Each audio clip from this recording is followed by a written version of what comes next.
In some New Mexico cities, even with a map, finding a street address can be next to impossible. It's a problem that is both frustrating, dangerous, and more widespread than you think. News 13's Dean Staley explains. In some parts of Berlin, street addresses just don't make sense. For example, if you live on Orchard Place, you won't find odds on one side of the street and evens on the other. You'll find 4 and 5 and 5 and 6 all on the same side of the street. When people get their mail here, it's largely because the mail carrier knows the neighborhood.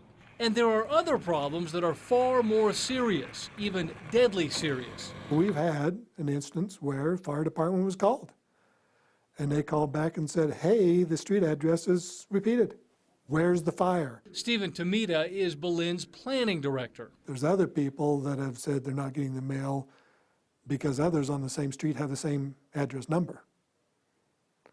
And that's shown up on our GS. They're correct. That global information mapping system shows that as many as 500 Berlin addresses are duplicated, located on the wrong side of the street, or just plain out of sequence. One address appears on the same street 4 times.